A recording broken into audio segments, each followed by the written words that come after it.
Students, तो आज हम पढ़ेंगे चैप्टर डाइजेशन एंड एब्जॉर्प्शन। तो पहले क्वेश्चन यही आ जाता है, डाइजेशन होता क्या है। The process of conversion of complex food substances to simple absorbable forms is called digestion and is carried out by our digestive system by mechanical and biochemical methods. यहाँ पे ये जो लाइन है, तो यहाँ से आप रीड कर सकते हैं, इसको आप अंडरलाइन कर लीजिएगा अपनी एनसीईआरटी में। The process of conversion of complex food substances to simple absorbable forms is called digestion. तो ये लाइन कह रही है कि जो कॉम्प्लेक्स फूड सब्सटेंसेस होते हैं उनका कन्वर्जन सिंपल एब्जॉर्बेबल फॉर्म्स में, उसको इस प्रोसेस को कहा जाता है डाइजेशन। ठीक है, इसके बाद हम आ जाते हैं डाइजेस्टिव सिस्टम में।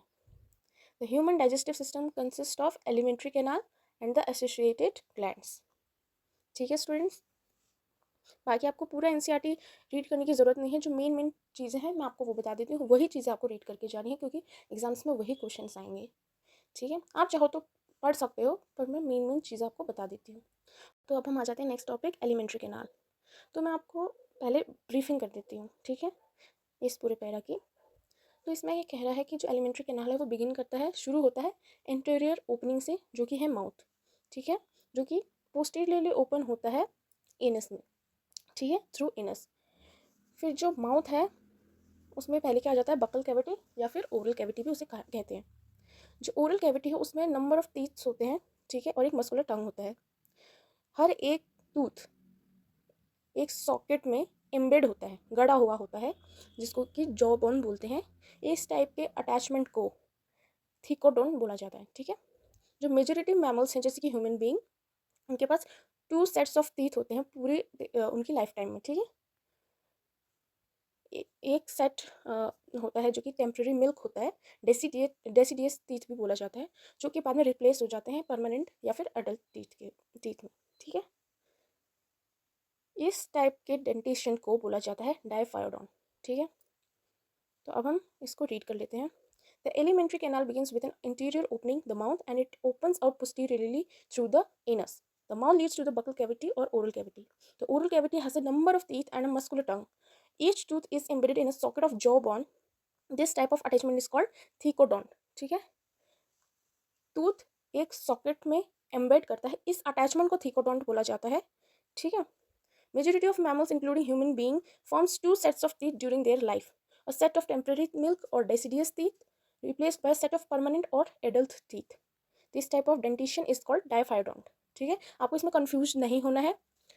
ठीक है, सॉकेट में टूथ का जो एम्बेडेशन होता है उसको थीकोडोंट बोला जाता है। अटैचमेंट को, attachment of tooth embedded in socket of jaw bone is called thecodont. ठीक है, और जो सेट ऑफ टीथ होते हैं जैसे ह्यूमन बींग्स, मैमल्स, ठीक है, मेजोरिटी जो मैमल्स हैं जैसे कि ह्यूमन बींग्स, इनके लाइफ टाइम में 2 सेट्स ऑफ टीथ रहते हैं।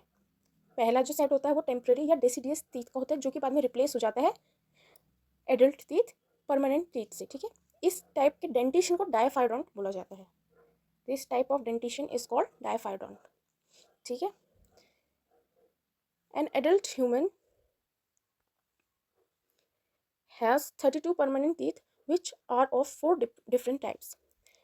Heterodont dentition, namely incisors, canine, premolars and molars. तो ह्यूमन बींग्स के पास जनरली 32 परमानेंट टीथ होते हैं। ठीक है, जो कि 4 डिफरेंट टाइप्स के होते हैं। पहले आ जाता है इंसिजर, फिर केनाइन, प्रीमोलर्स एंड मोलर्स। ठीक है ना, तो इस टाइप के डेंटिशन को क्या बोला जाता है, हेट्रोडोंट डेंटिशन। ठीक है, arrangement of teeth in each half of the upper and lower jaw in the order incision, canine, premolars and molars is represented by a dental formula which in human is 2123 by 2123. The hard chewing surface of the teeth made up of enamel helps in the mastication of food. The tongue is a freely movable muscular organ attached to the floor of the oral cavity by the frenulum. The upper surface of the tongue has a small projection called papillae, some of which bear taste buds. इसमें ये कह रहा है कि जो arrangement है upper half और lower half of jaw, उसको इस तरीके से रिप्रेजेंट किया गया है, एक डेंटल फॉर्मूला दिया गया है जो कि है 2123 बाई 2123, और जिसका अरेंजमेंट है incision, canine, premolars and molars. यानी कि अपर हाफ में 2 incision, 1 canine, 2 premolars and 3 molars. वैसे ही लोअर जॉ में 2 incision, 1 canine, 2 premolars and 3 molars.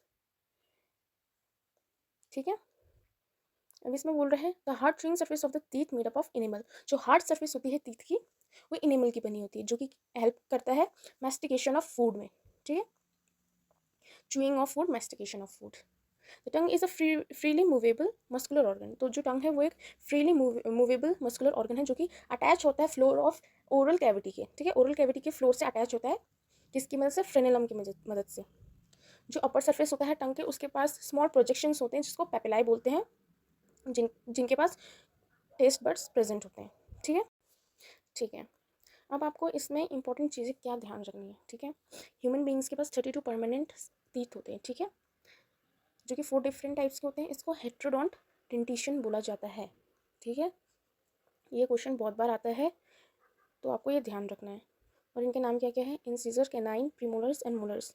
आपको ये भी ध्यान रखना है कि अपर हाफ जॉ और and lower half of jaw का अरेंजमेंट है, ठीक है। ये डेंटल फॉर्मूला है 2123/2123। अब आप ये डाइजेस्टिव सिस्टम देख सकते हैं। पहले माउथ की ओपनिंग है, एंटीरियर ओपनिंग, ठीक है, जो कि लीड कर रहा है ओरल कैविटी या फिर बकल कैविटी को। यहाँ पे पैरोटिड ग्लैंड है। फिर ओरल कैविटी लीड कर रहा है फेरिंग्स में, जो कि कॉमन पैसेज होता है फूड एंड एयर का।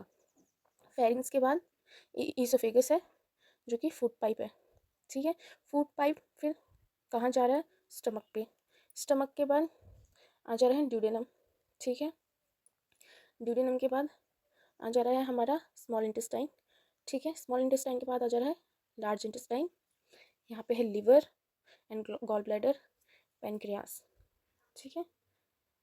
जो लार्ज इंटेस्टाइन है, पहले स्मॉल इंटेस्टाइन, फिर large intestine and then rectum and anus, ठीक है।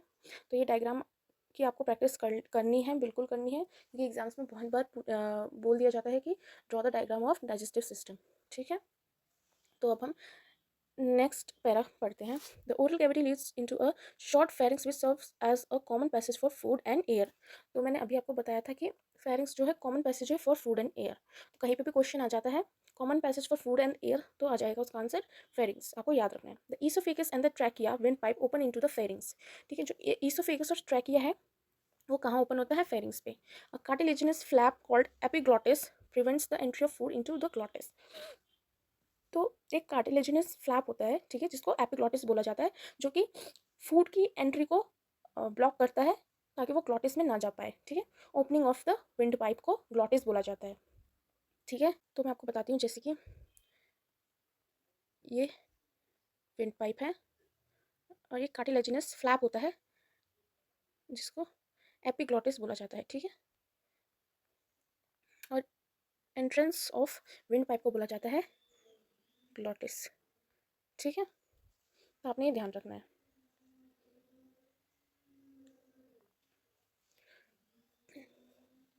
During swallowing, the esophagus is a thin long tube which extends posteriorly passing through the neck।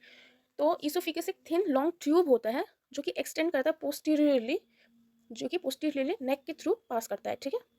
neck, thorax and diaphragm and leads to a J-shaped bag called stomach, ठीक है।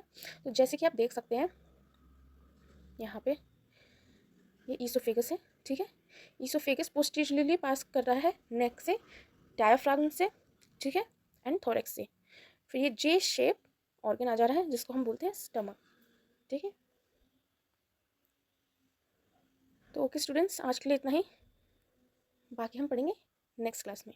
तब तक के लिए आप इतना रिवीजन कर लीजिएगा। Okay, thank you students.